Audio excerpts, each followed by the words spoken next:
One of the considerations people have when looking for a new job on eDiscovery is if they're going to work for a vendor. Should they look for a job at one of the larger vendors or try to go to a small mom and pop shops? Now, there are not too many of them left, but still, that is a consideration. Now, I have never worked for a large vendor myself, but I heard a number of people talk about their experience, so I want to share with you what I learned from them.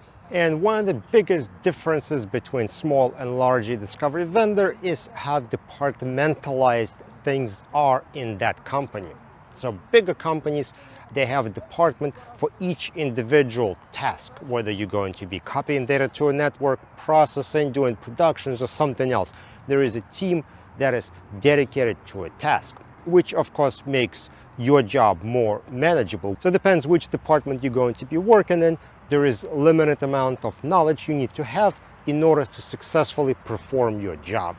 On the other hand, if you're working for a smaller eDiscovery vendor, well, you're gonna have only like 2 or 3 departments per entire company overall. So each person is responsible for performing more types of function. Now, I would not necessarily say you're gonna be busier or not. That's not really the point here, is you're gonna have wider variety of tasks that you have to perform.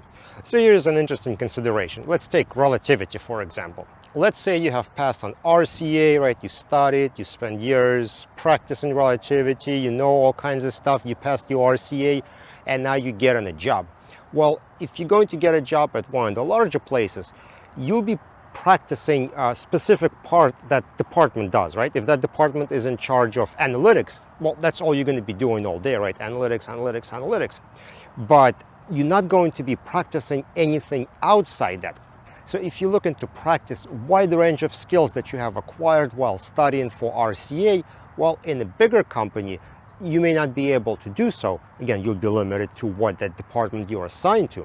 Now, on the other hand, when you're working for a smaller company, you'll be able to do everything you did when you studied for RCA, right? You'll have a wide range of tasks and options, and that's something that could become overwhelming. So this is where you have to be honest with yourself and say, do you like variety? Do you want to do lots of different things? Do you want to practice all the areas of whatever the application you're using? Or some people would be happy just focusing on particular skill. Like I said, analytics, maybe you want to be the best analytics in the world and that's all you want to do. Then maybe a larger vendor is better for you. And if you get bored easily, well, maybe you want to go to a small mom and pop shop where you get to experience all kinds of things you weren't prepared for. Well, being that I never worked for a large vendor, I'm not totally sure if my assessment here is valid or not, but maybe you can let me know and put it in the comment section below if you think that is right or not.